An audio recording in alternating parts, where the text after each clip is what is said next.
What is up, everybody? Welcome back to the channel. Today we're going to be tackling a little bit of work on the front end of the Miata. At the last event I had a little bit of a front impact and the core support is kind of twisted, so we're going to take off the front bumper and take a look at that. I'll show you guys what the damage looks like and see if we can get that straightened out today so that we don't have a twist in the hood and the bumper isn't pushed over to the passenger side.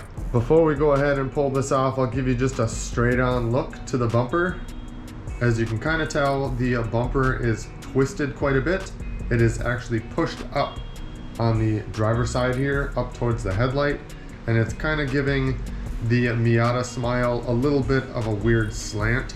So we need to try and pull the core support up here, down and out. So we might end up hooking something up to the wall and see if we can get it to move that direction. It's not as noticeable on camera, I guess. Right there it kind of is. But the hood is twisted quite a bit as well, and that might just be because the core support is pushed up in this corner. So I don't know how I'm going to get it to go down. I don't have like a sledgehammer. We'll see if we can get it to move down, but we're going to take off the bumper real quick. I'll show you kind of how to take that off. If you have never taken a front or rear bumper off of your vehicle, it is typically pretty easy to do. There's just some screws, bolts, or fasteners on the top, sides, and the bottom. On the Miata, there is a ridiculous amount of fasteners that are holding this bumper on. I had to take it off at the track and there was maybe 20 to 25 fasteners throughout the whole bumper. That is way too many. You don't need that many, especially on a drift car. Most people have their bumpers held on with zip ties or little like rubber band straps. So I only put maybe 4 or 5 back into the bumper after I had it off. So this should come off pretty easy, and I'll show you what it looks like underneath. When we look at the fasteners up on the top side of the bumper, I have 4 of them in here right now. So we're gonna take those 4 off. And then if you still have the plastic diffuser piece in there, there is more there as well. I just left that kind of flop. I might end up cutting those out because that's just extra weight and plastic sitting there, and it's not held on by anything, it's just flopping. So I'm gonna cut that out today as well. And then over on the side, there's a fastener down here, I believe, and a couple up on the top. There's a strap there that holds it. So I put that back in to help hold the outside of the bumper so it doesn't just flop like crazy. I might actually end up putting like those rubber band strap type things right here on this corner so it holds it up and in. I'm pretty sure this fender is also pushed inward, so we're gonna see if we can get that popped back out as well. Like if you look at it here, the amount of the tire showing versus the amount of the tire showing over here, it is pushed in over on that driver's side. So I might try and give that a couple of yanks out as well and see if we can get that thing pulled back straight. I'm gonna take these 4 bolts off the top and the couple of brackets on the side out of there, and then we can get that bumper off.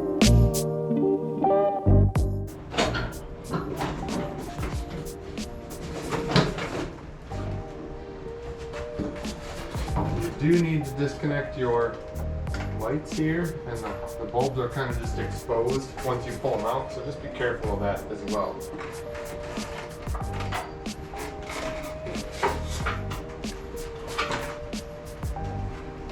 Just like that.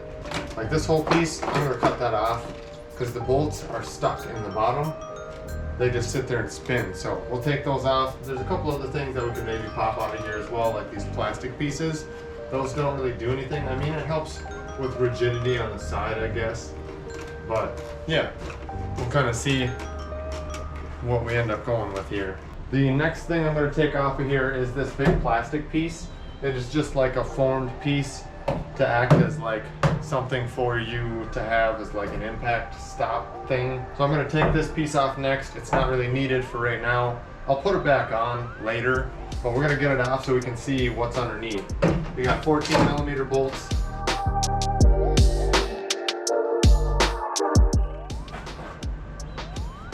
Just like that, pretty simple piece.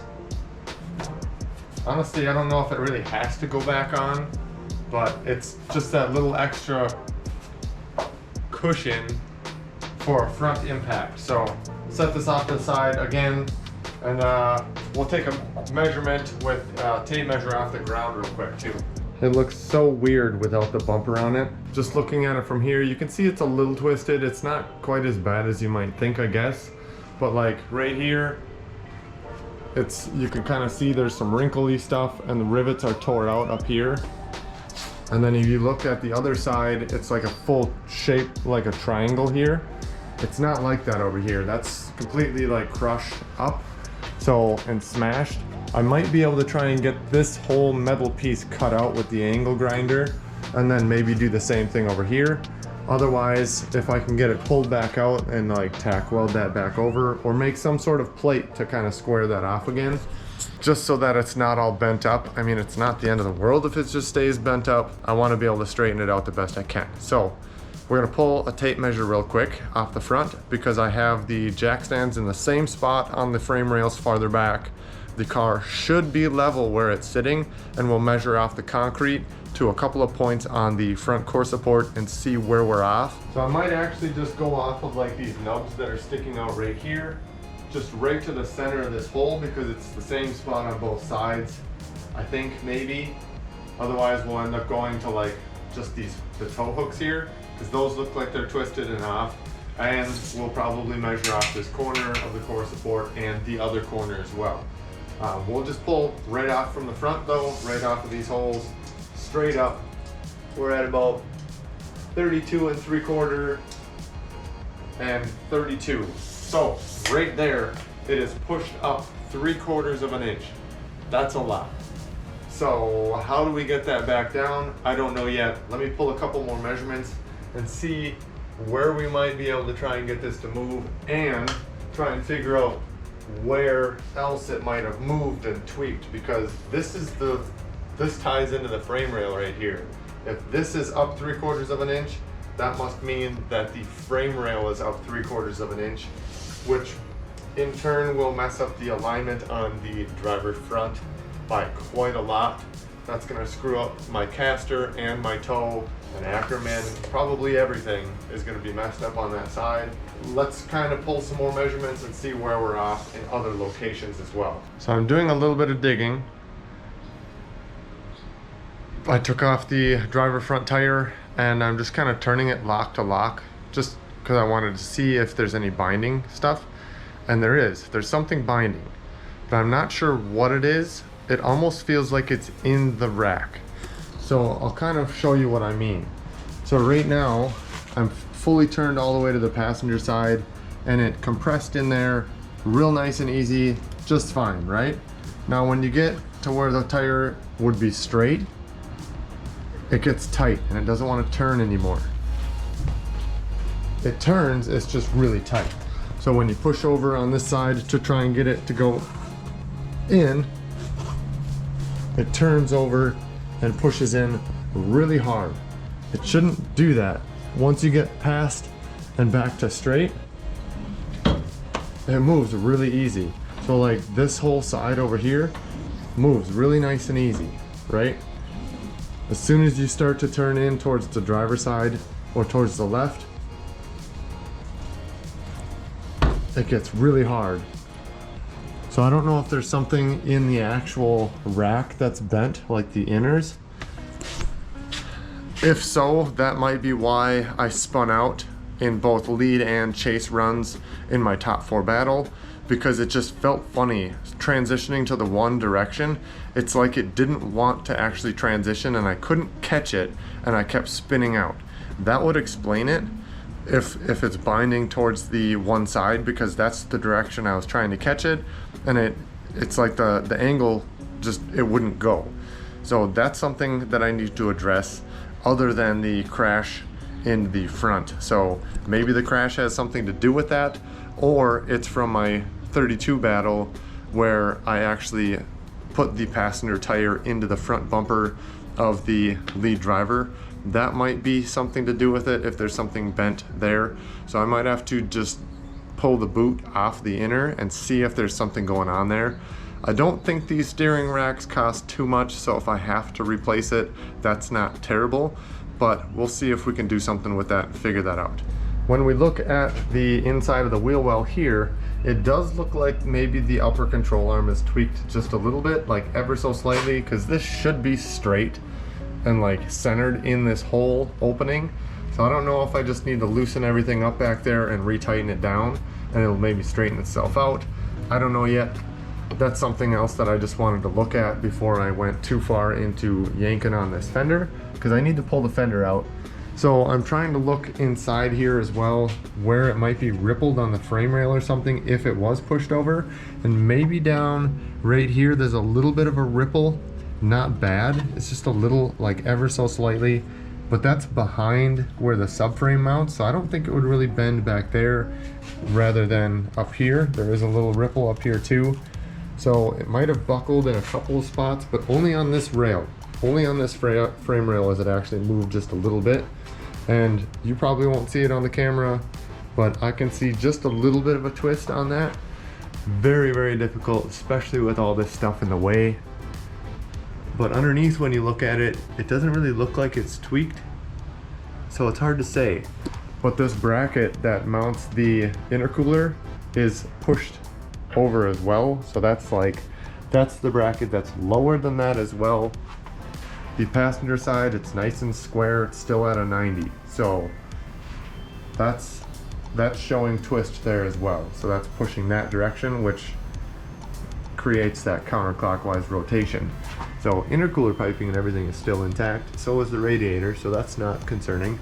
One other thing, I do really want to get my front sway bar back in. I think not having it in makes the front end of the car a little less predictable, especially in transitions. The weight transfer to the front is kind of a lot, and I'm not really digging it. I want to get that back in there so it's a little bit smoother.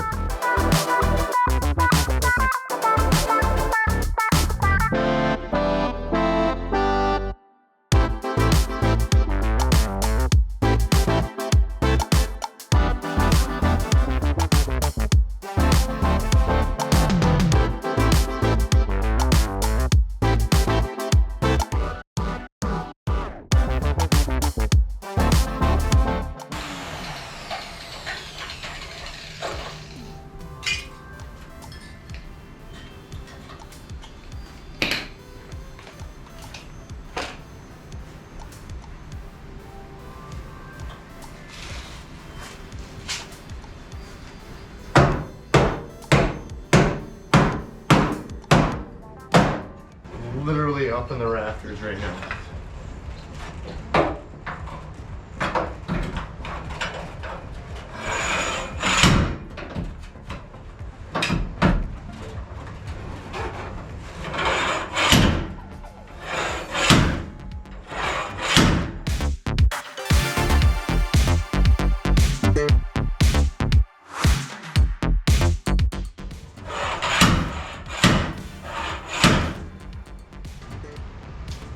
$32 3/4 to that hole still. 32, so that didn't move. 38.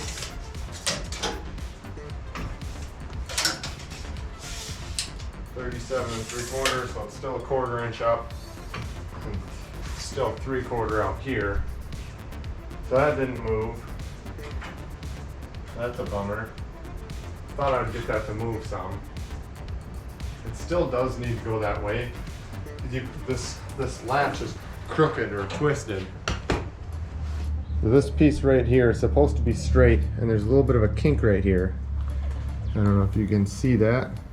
So that tells me the core support is still over that way. So I'm not sure how I'm gonna get that to move that way, because it's tied in on the frame rails, like this very front portion is. So without getting that to move, that's not going to move either.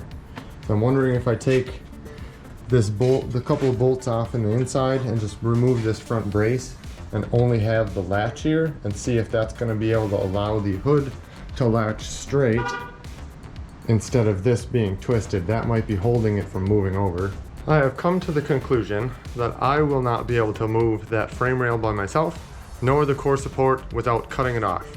So I'm going to skip that portion, and I'm just gonna have to realign the car with where it sits and address that rack issue. So something's going on with the steering rack, but I am moving on to the hood. I'm trying to get that realigned because it is not wanting to shut properly, and I'll show you that in just a second. So when we go to close this, first off, we're hitting right there. So the light is still tweaked out of the way. I'm gonna try and address that too.